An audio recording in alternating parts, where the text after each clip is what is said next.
রব্বুল আলামিনের দরবারে হাজারো লক্ষ কোটি শুকরিয়া জানাতে চাই। রব্বুল আলামিনের অশেষ রহমতে আজ আমি আমার প্রিয় মাতৃভূমিতে ফিরে আসতে পেরেছি আপনাদের দোয়ায়। আপনাদের মাঝে প্রিয় ভাই বোনেরা,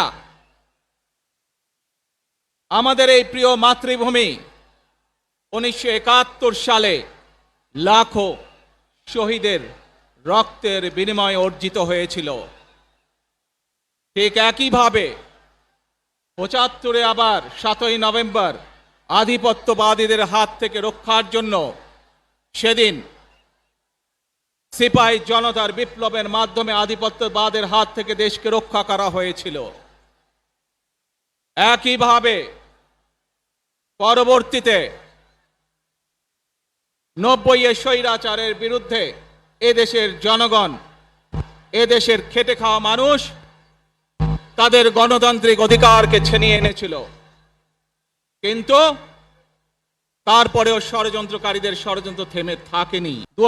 2024 সালে 71 সালে এই দেশের মানুষ যেমন স্বাধীনতা অর্জন করেছিল, 2024 সালে এদেশের ছাত্র জনতা সহ সর্বস্তরের মানুষ, কৃষক, শ্রমিক, গৃহবধূ, নারী, পুরুষ, মাদ্রাসার ছাত্র সহ দলমত নির্বিশেষে, শ্রেণী পেশা নির্বিশেষে সকল মানুষ সেদিন 2024 সালের 5ই আগস্ট এই দেশের স্বাধীনতা এবং সার্বভৌমত্বকে রক্ষা করেছিল। প্রিয় ভাই বোনেরা, আজ বাংলাদেশের মানুষ কথা বলার অধিকার ফিরে পেতে চায়।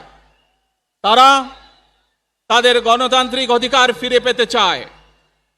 বাংলাদেশের মানুষ চায় তারা তাদের যোগ্যতা অনুযায়ী ন্যায্য অধিকার পাবে। প্রিয় ভাই বোনেরা, আজ আমাদের সময় এসেছে সকলে মিলে দেশ গড়ার। এই দেশে যেমন পাহাড়ের মানুষ আছে, এই দেশে একইভাবে সমতলের মানুষ আছে। এই দেশে মুসলমান, বৌদ্ধ, খ্রিস্টান, হিন্দু সহ বিভিন্ন ধর্মের মানুষ বসবাস করে। আমরা চাই সকলে মিলে এমন একটি বাংলাদেশ গড়ে তুলব আমরা, যেই বাংলাদেশের স্বপ্ন একজন মা দেখেন, অর্থাৎ একটি নিরাপদ বাংলাদেশ আমরা গড়ে তুলতে চাই।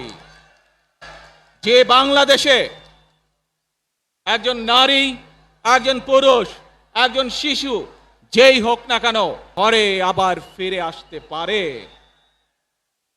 প্রিয় ভাই বোনেরা, এই দেশের